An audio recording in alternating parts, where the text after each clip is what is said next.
internaute yéen ñi di faral di ñu suivre ci DTS tey 8 mars ku ne 8 mars sa xel dem ci journée mondiale de la femme donc tey la ñuy sargal jigéen ñi alors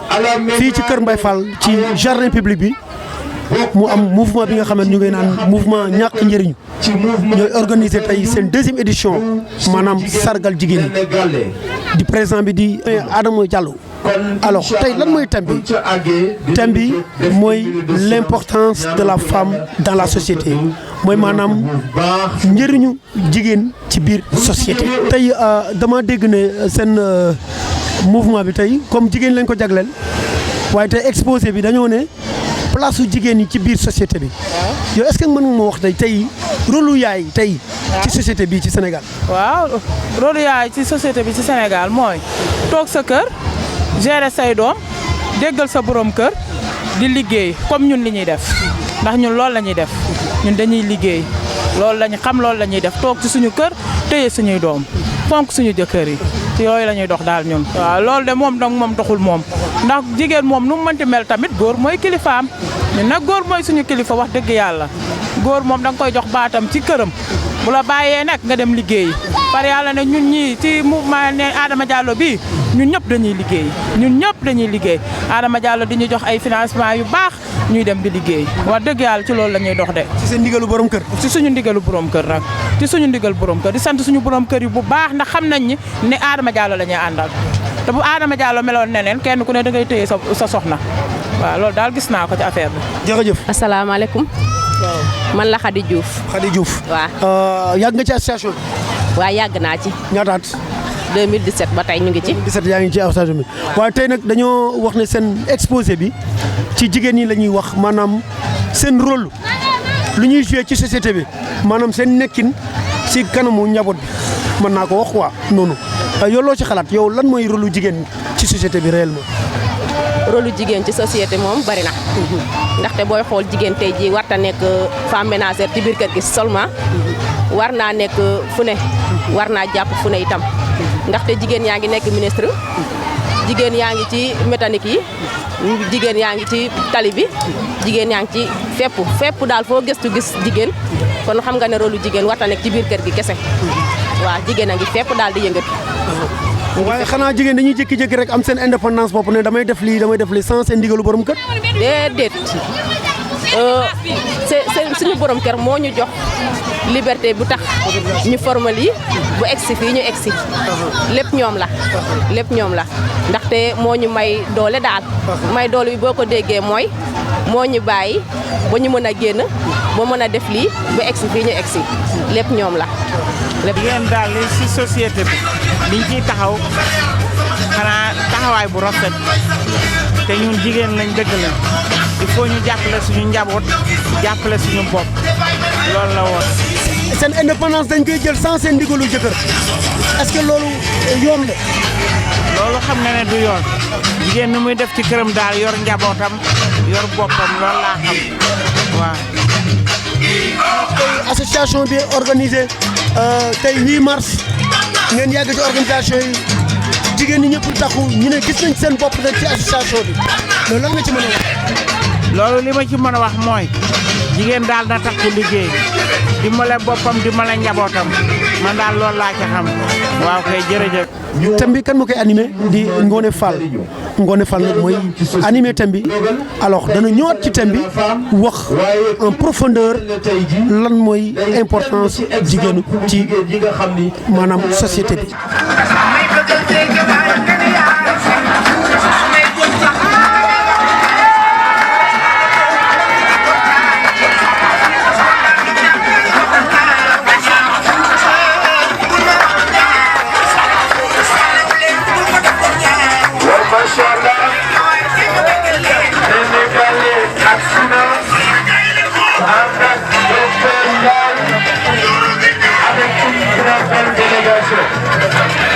Avec une très belle délégation.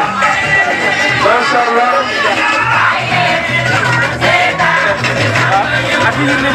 di naan aussi asalaamaaleykum à notre ami notre leader notre référence qui est docteur Ndiaye asalaamaaleykum docteur ak ñi nga xam ni ñëpp ñoom la àndal. ginnaaw bi ñu sante yàlla julli ci Seydina Mohamed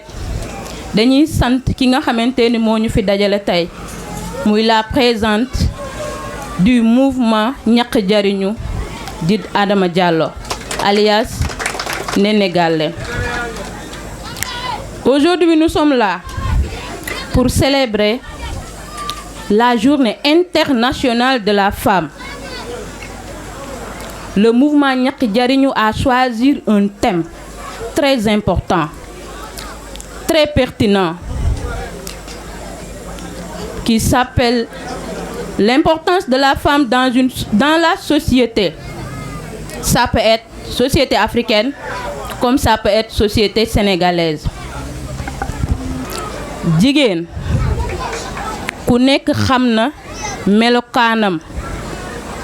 ci société bi waaye ku nekk xam na melokaanam ci biir kër gi. Jigéen mooy ki nga xamante ni mooy jur mooy uuf mooy yar. C'est pas facile nag mais dañuy développer dañ ciy génn à chaque fois. jigéen bu dem xëy liggéeyu usine wala mu liggéeyu bureau su wàccee lépp li ci kër gi muy wàllu raxas wàllu bale wàllu fóot yëpp dañ koy engagé ñu ni déeta waaye ñoom tamit ñooy chargé wu éducation xale yi ndax ku nekk xam nga ni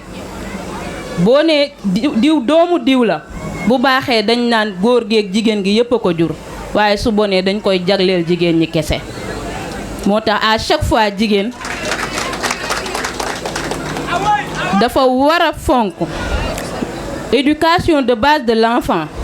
jigéen dafa war a sonn ci njabootam ndax ëllëg ci biir fu ñu taxaw wax ñu xam ni doomu diw la ci lu baax rekk nag. jigéen ñi li ñuy dépenser ci seen kër gi bien vrai que góor ñi dinañ dépenser parce que dañuy dem liggéeyi ñëw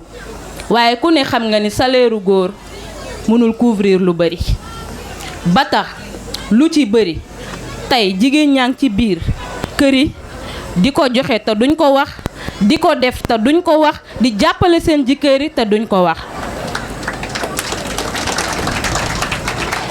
di nga gis tey jigéen bi nga xamante ni jëkkëram day am problème xaalis ku nekk souvent daf lay dal waaye sa jabar mooy nekk ci sa ginnaaw mooy jug taxaw chargé wu li nga xamante ni mooy les dépenses quotidiennes génne dépense joxe jàngum xale yi ñu ngi ci biir. lépp li nga xamante ni ay frais la ci biir famille sa jëkkër mënu ko wala attanu ko wala jour boobu yoru ko danga koy def te doo ko wax. en terme de suñu mbokku jigéen yi njukkal suukaru koor teralaata bi lépp day delluwaat ci moom te tey képp ki nga xamante ni jigéen nga loolu nekk sa wareef te defoo ko dangay am benn gêne ci société bi wala ñu la koy xoolee moo tax chaque jour dañuy daw ba dee. le mouvement ñaq jariñu ni ñu koy defee tout le temps ñu ngi def transformation produit bu mu mën a doon lépp luñ ciy am dañ koy delloowaat ci kër ga lépp pour jàppale ku góor ki. maintenant yàlla moo bind góor moo bind jigéen ci góor pourtant mënoon nañoo bindee ci tànku góor waaye bu boobaa déedéet chaque jour ñoom ñooy jiitu ñuy topp seen ginnaaw waaye yàlla cofeel gi mu am ci jigéen naw gi mu naw jigéen fi mu teg jigéen moo tax mu binde ko ci faaram moo tax dañ naan chaque grand homme y a une grande dame à côté. duma terminer mukk te remercier wu ma le mouvement le mouvement ñaq jariñu remercie la population de Kër Mbaye Fall. Le mouvement ñaq jariñu remercie également les membres du mouvement ñaq jariñu. À sa jeunesse, à ces braves dames qui sont ici présentes ñu def seen mobilisation bu forte ku leen gis di nga xamante ni macha allah bis bi taaru na te ñoom ñoo ko waral. jigéen nag ku ne xam na ni chaque jour décision yi góor yi ñoo koy jël waaye bu leen fàtte ni jigéen ñi ñoo nekk ci seen ginnaaw ñoo leen di wax def leen lii ñuy def mu feeñ ak mu nëbbu yëpp jigéen ñi ñoo nekk derrière kon chaque jour dañuy ñaan yàlla di digal suñu borom kër yi li nga xamante ni bu ñu génnee ci biti nit ñi dañ leen di naw. Merci beaucoup encore une fois di remercier également la présidente maa ngi lay remercier bu baax a baax yàlla dafa def dama ko teg fu nga xamante ni bëgg ko bu may wax ci moom duma ci am sago moo tax dama koy ñaanal yàlla rek parce que àdduna dañ ne mag ñi dañ ne doomu ñay doo ko ñaanal rëy waaye danga koy ñaanal gudd fan kon Adama dama lay ñaanal gudd fan li nga xamante ni mooy mbébét bii ñu commencé woon ko ci biir tey mu yegg si fii ñu ngi ñaan année prochaine ñu defee ko grand théâtre te am nañ ci yaakaar bu baax a baax ndax nag mouvement bi tànk avancement la am mais amul tànk ginnaaw dañuy ñaan yàlla rek ñu gën a mobiliser waat xol yi gën a takku comme ni ngeen ko defee parce que ku ñëw rek nii di nga xamante ne takku ngeen bokku ngeen ndey bokku ngeen baay ndax xam naa ne bu fekkonte ni fëkk moo leen di yóbbu kon dem ngeen bu yàgg mais man ak yéen yàgg nañ te ba tey yéen laay gis kon yàlla nañ yàlla jàppale taxawuñu ba ñu koy ànd ba pale incha allahu rabbi. yaay sama pénitentiaire nëbb nga ma jant mel ni maa ngi ci teel bébé yow def ma nàkk tuuti ndax li may teg dafa diis lool bu di ma xot bàyyil may nooy sama xef yi nga toog man yow rek laay gis baby bul déglati waxu gaay yi oh no xool bi benn commandant te yow rek yaay bis kon nag jigéen yéen a moom képp bu ñu nga xam jigéen moo tax kon nag ngeen gën a góorgóorlu yéen a yore société bi vous êtes le développeur de la société le développement de la société c'est entre votre main kon daal ñu ngeen di ñaan yàlla lii continuer yàlla lii sax tey aussi bu ngeen gisee jigéen ñi tey mu am benn spécialité le 8 mai de ren mooy le 8 mai tombé talaata encore le 8 mai mooy talaata ndeer encore où la femme s'est sacrifiée on nous tue mais on ne déshonore pas femme yi na ko taal seen bopp mais kenn du leen def jàmm le c'était talaata ndeer tey de talaata encore tombé 8 mai mooy kon bés bi seen ñaari bés la ngeen war a màggal seen maam yi nga xam ne dañuy taal seen bopp nag kenn du ñu rey kenn du ñu jàpp jàmm on préfère mourir que d'être prisonnier on nous tue mais on ne déshonore pas kon donc yaa femme jërëjëf yéen kon loolu daal bëgg nag ngeen gën a góorgóorlu nag ngeen gën a continuer nii ba tous les jours rek c'est ça action nee na jërëjëf et je vous souhaite de continuer dans cette voie. di nuyu nag ki nga xamante ne lépp moom la maa ngi nuyu suñu femmes yi nga xam ne waa en avant ñu ngi leen di nuyu nag sama présidente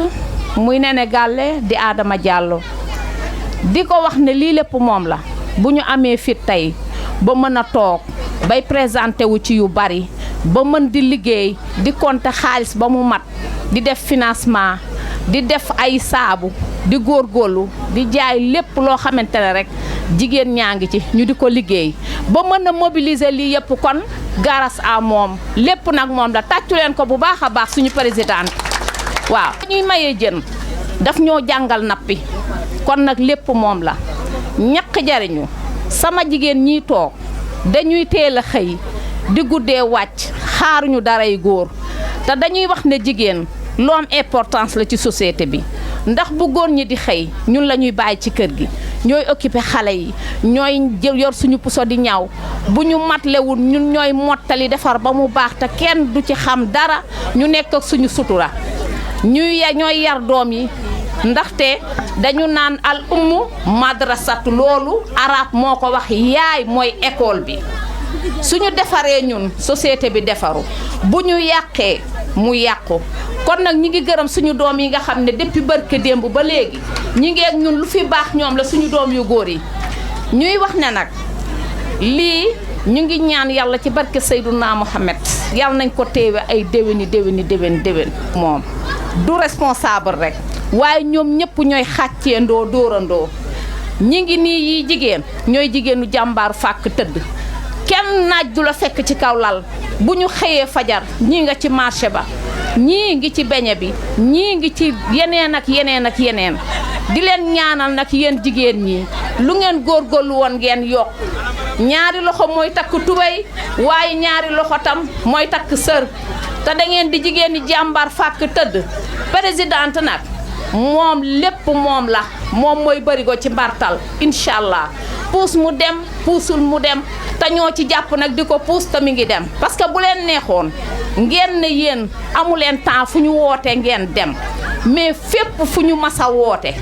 ñun ñëpp a koy àndandoo ba mu jeex ci jàmm ak salaam kon nag ñi ngi leen di ñaanal lii nga xamante ne ci ngeen nekk yal na ko yàlla yokk yal na ko yàlla yokk saa ñu xëyee yal na yokk ñu am nag ay natt yoo xamante ne chaque vendredi dañuy tase bu ñu tasee kuy dem di nga yóbbaale dara parce que am nañu Jamra boo xamante ne lépp a ngi ci saabu suukar bàyyiwuñu dara ba pare ñu jël samu xaalis boole ko ci nga yóbbaale sa kër loolu am nañ ko am nañu tamit financement boo xamante ne dañu lay financer boo yorul da ngay ñëw jël ci xaalis boobu nga liggéey boo paree ngay delloo ndànk-ndànk te doo ko yëg tey ji waaw boo gisee lii lépp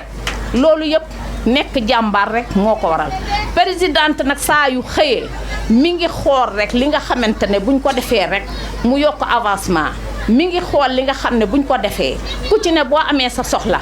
da ngay ñëw ci ñaq jariñu ñu fajal la ko fa ndax mënoo nekk ci mouvement di am jafe-jafe muy taxawaalu danaan toujours mouvement bi ku ci soxla na ñëw jël ci liggéey ndaxte jigéen mooy lépp ci àdduna ndax ñun ñëpp lu ñu sonn rek ci suñu kër yi lañ koy delloo di gërëm nag suñu góor ñi te ñoom ñoo ci jàpp ndax buñ ñu doon tere kon defe naa lii lépp du am. lii mooy àdduna parce que àdduna dafa yàgg mais nit yàggul ci kaw suuf man de ñaanuma yàlla am 100 ans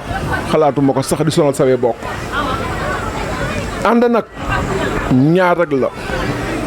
yàlla nañ yàlla musal ci nettali yàlla nañu yàlla musal ci nettali Adama diw nee na bu ci dugg diw nee na ma te waxu la turam bul engagé wu bu la nee turam nag engagé wul man kenn du ma nettali ndax ku ma nettali ka nga ma nettali na la diw moo fi ñëw nee na nangam ak nangam donc bu ñëpp meloon noonu nag àdduna dafay neex donc àndal leen te yàlla rek a tax àndal leen te yàlla rek a tax jigéen nag moom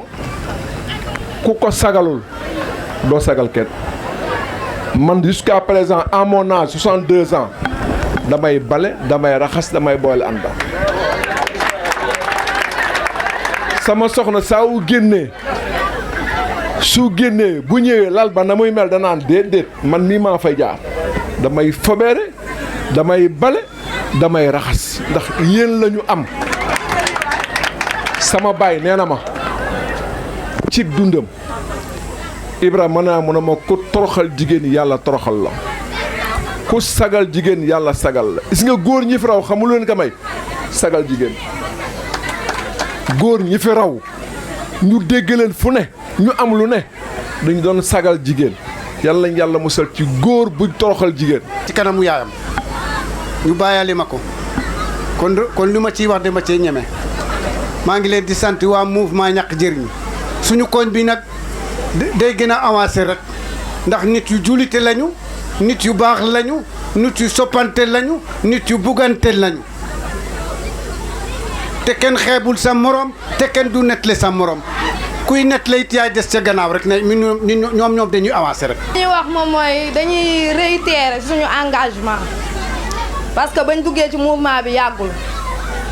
ay femmes rek lañ ci doon gis suñuy yaay suñuy mag suñuy maam mais nañ jàpp ne tey jeunes yi dugg nañ ci ñoo ngi ci biir te incha allah liñ ci fas yéene moom mooy que mouvement bi dootul doonati mouvement bu ndaw danañ ko puus di ko puus di wax ne Adama Diallo nag ñun duñu ànd ak yaa puus duñu ànd ak ku amul ambition duñu ànd ak ku xamul fu mu jëm duñu ànd ak ku ñu joxul cër te duñu ànd ak ku ñu responsabilisé wul muy jeune boo xam ne entreprise la teg Kër Mbay Fall di fay ay jeunes ni moom di leen fay chaque 10 jours ñuy dimbali seen parents yi di dimbali seen rakk yi donc mën naa ne wax ji du gudd jàppal na ñu ngi sa ginnaaw te du mës a changé yow yaa ñu ko won boo ñu wonoon leneen dañuy demi leneen mais yow yaa ñu ko won kon jàppal na ñoo ngi sa ginnaaw kon jeunes yi wane leen seen bopp ñoo ngi ci mouvement ñàkk jariñu ba mu neex. fi ngeen jógee ak fa ngeen bëgg a àgg yal na yàlla defal leen lu gën a koy seen njort defal ñu ko ñun ñëpp. Sénégal li ma wax ci njëlbeen rek ku ciralul kenn du la ciral ku yëgul kenn du la yëg da ngaa yëg ndaw ñi yëg mag ñi yëg xale yi yëg jigéen ñi yëg góor ñi ndax délégué de quartier bii toog cër bu nekk am na ko ci yow moo ma ko wax bi ñuy ñëw man mii di wax ak yow amul benn waxtu boo xam ne ñëwoo seet sama yaay sama papa Awa Mbow mooy sama yaay te loolu mënoon nga ko bañ a def te loolu tax ma gëm ko mooy la ca lalu mooy ci sa jëf ci sa teewaay ci sa taxawaay ci sa ñaan foo mën a toll bis bii lii nga fi def tey waxtu wu ne saa su ne tey nag dafa firnde àddina yëpp teew fi nga def jëf ju rafet ji ma di la xamal ne képp koo xamante ne kii xam nga Awa Mbow fa mu dëkk ba fii mu ñu dëkk tey def ko ci moom jëf joo xamante ne kii yàlla sa borom dégg na ko yàlla na yónnent bi dégg na ko Sëriñ Tuubaa bi mu yaakaaroon dégg na ko te it incha allah doo ko rëccu yal na la yàlla fay. intérêt gisuñ ci moom daraay ñàkk fayda dama mu neewul nag wax maa ngi sant ñi fi toog ñëpp. donc sigi ku ci toog ñun ñoo la fa teg kon ku ne sañ na koo wuti nañ leen àndandoo doon benn te wuti ko ndax mën naa nekk dañuy jox kàddu gi docteur Ndiaye. bi ma ko développé ba pare su ma doon jox exemple dama naa ñu jël exemple waa ñàkk jariñu loolu moom doy na pour wane importance su femme ci biir société ñu bëri comprendre nañ ko nee nañu femme moom 365 jours mais nag tey dañu leen dajale rek pour jëmmal li ñu doon def ci 365 jours yi ñoom nag ñu ne ci nekkin boo xam ne nekkin bu rafet la organiser tontine seen biir yemuñu ci di dimbalante ci ay produits ménagers ci seen biir yemuñu ci di transformer ay produits locaux di ko jaayante seen biir ñu tuddee ko industrie wala entreprise ku ko gis nag ku ne da nga yaakaar ni entreprise kese la mais ñi société lañ yor ñuy wax nag ci suñu diggante ñook Néné Galle mu yàgg lool te wolof nee na lu dëgg yàgg la lu yàgg dëgg la loolu nag li tax mu am mooy ànd bu tegoo ci dëggu rek nangoo yàgg say pap ñu ngi lay gën a dénk ñu naan ñu jàpp la waaye yow de kuy yëngu ci wàllu social soxla na la kuy yëngu ci wàllu économie soxla na la rawatina nag kuy yëngu ci wàllu politique ndax ku xam dëgg-dëgg politique mooy li muy def nii ñu bëri dañuy politique ci wax mën a wax bu rafet bëri dige bëri coow mais li muy def nii mooy politique moo tax suñu àndoon ak moom ba jot ci mairie bi ni ko sëñ ñang waxee li xale yi di wax dinañ xam ne lépp dëgg la di leen gërëm bu baax a baax nag ci thème bi ñu développé toujours ñu amoon ci benn njàngat su dee ñun suñu société Sénégal dañu am jigéen joo xam ne ni ko Ngoné Fall waxee lay taxawee parce que waxu bi benn yoon togg passé faute parce que loolu dañ ko jëlale dañu naan importance wala li ngeen mën a apporter un plus-value par rapport à ce que vous faites ou bien par rapport à ce que vous faisiez léegi nag góor gu yor jigéen ju mel noonu benn façon nekkin wala melokaan rek nga war a am muy melokaanu Ibra Ndiaye Tine ni ma ko waxee fii tey boo amee jigéen joo xam ne ni gannaaw togg fóot passé mu ngi dugg ci société bi ci ay entreprise di indi koom-koom di ko yokk ci kër gi kooku moom boo ko amee comportement benn rek ngay am muy comportement bi Ibra Ndiaye nii moom la yor ci këram sagal leen gërëm leen muñal leen yërëm leen sànq seen sketch bi mu commencé damaa kontaan lool waaye ni mu mujjee moom xaw naa yëngal xol yi ndax def na geste boo xam ne ni ñun góor ñi dafa néew ci ñun maanaam jigéen yor ko dafa yomb du ci poche du ci leneen ci làmmiñ woyof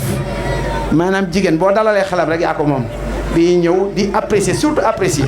muy point boo xam ne ni solo su mu am ni muy saralee xolu jigéen kenn xamul nu mu toll te malheureusement nag daf ñu xaw a manqué tuuti waaye sëñ Senghor Junior de am na ko waaye bi mu tekk moom baaxul di gërëm Ibra Ndiaye Tine di gërëm ñoom Ndeye Ndiaye Ami Ndiaye Ahmed Fall ak soxnaam su ñaawal si di rafetlu nag vraiment jotaay kii ku ko gis nga xam ne jotaay la joo xam ne ni ko am na ko fi wax ci intervenant yi jàppatuma ko ni ne da ngeen ànd ak moom ci fulla ci fayda ci respectante loolu bu amuloon fii rek nga sentir ko ci jotaay ji vraiment di leen remercier bu baax a baax di fàttali suñu 13 mai bi suñu xadara gi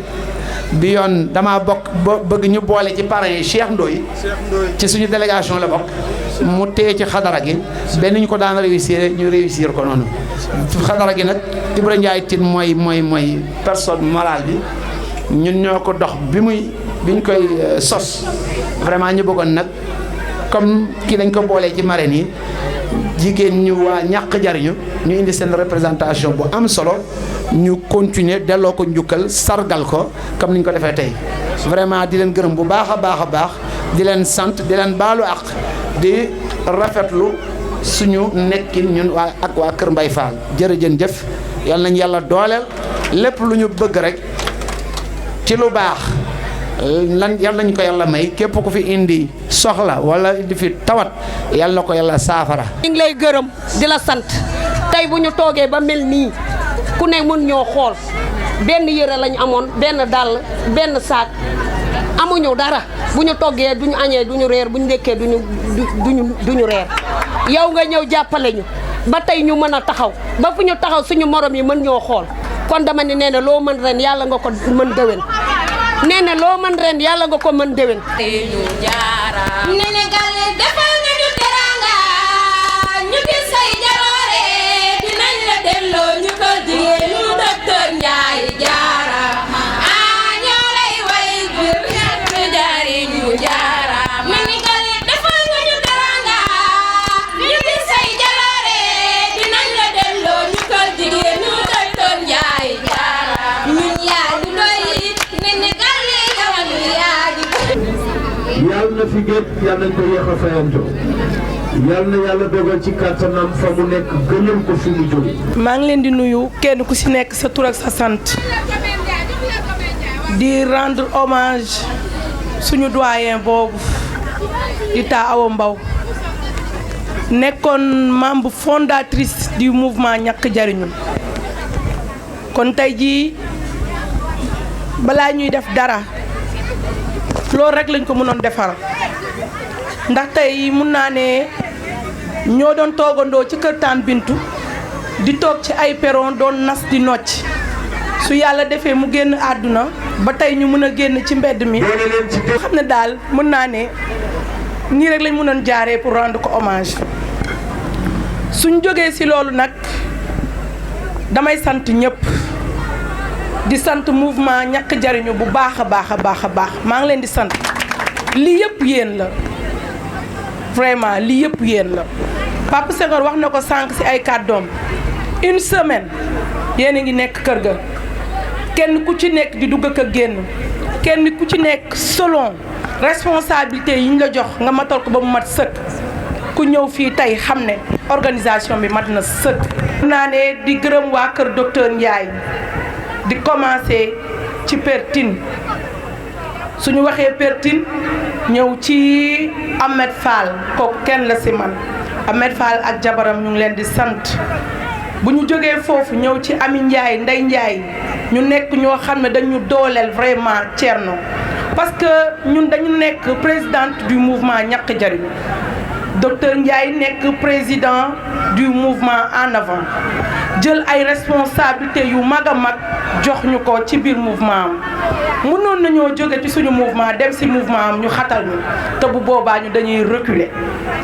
bu boobaa mun naa ne ànd bi du neex kon bu boobaa tamit mun naa ne ànd bi neneen lay demee mais dañoo ñëw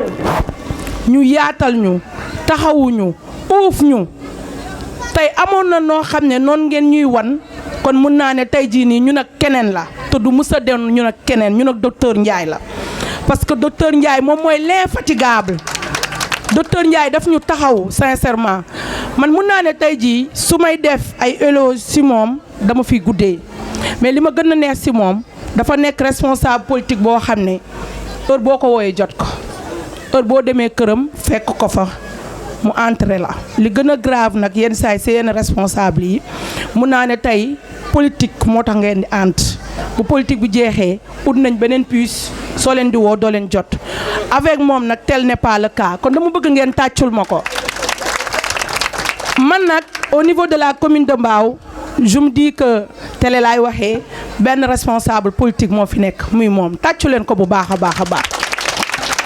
suñ jógee ci loolu ñu ñëw ci mouvement ñàkk jariñu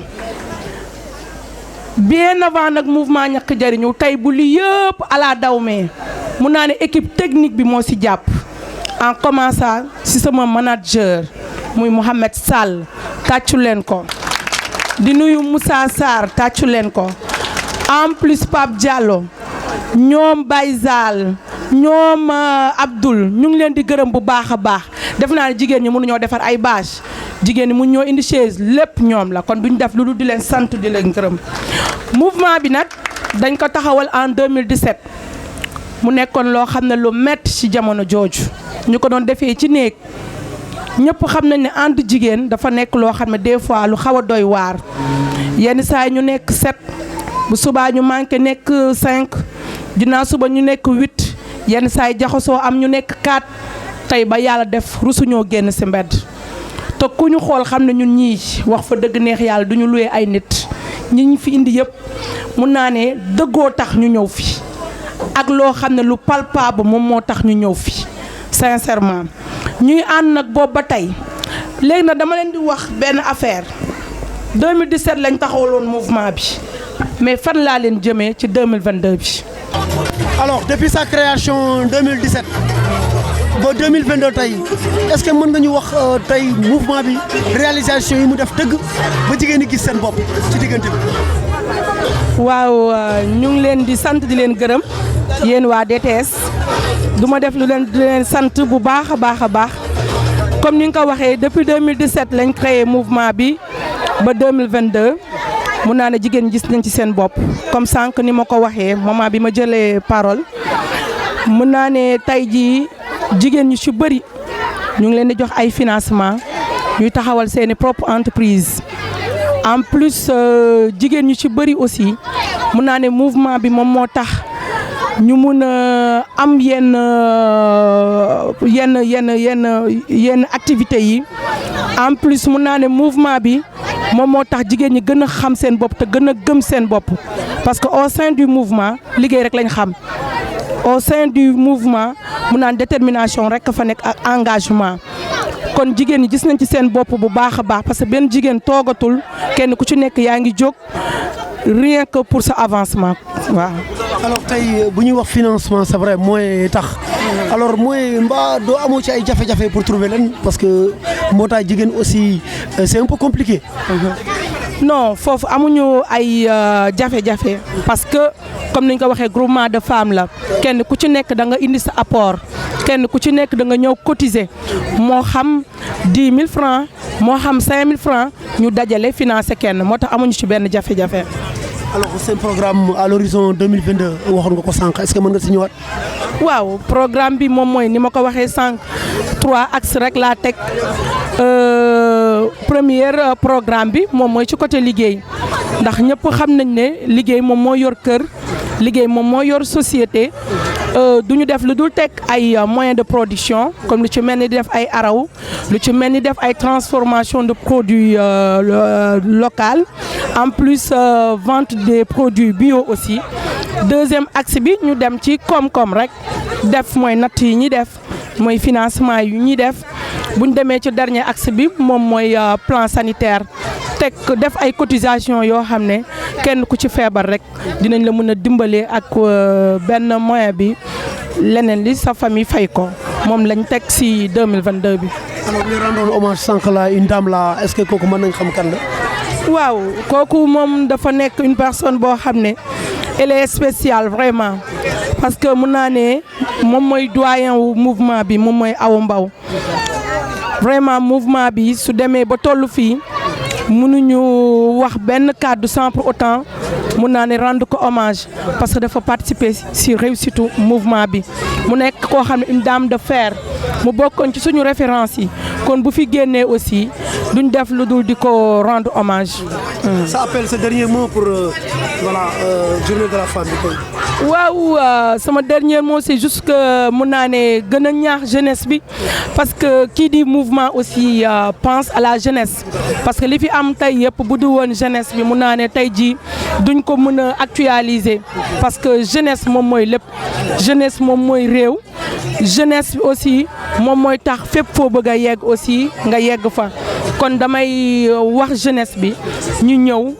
dooleel mouvement bi ñu ñëw aussi jàppale mouvement bi.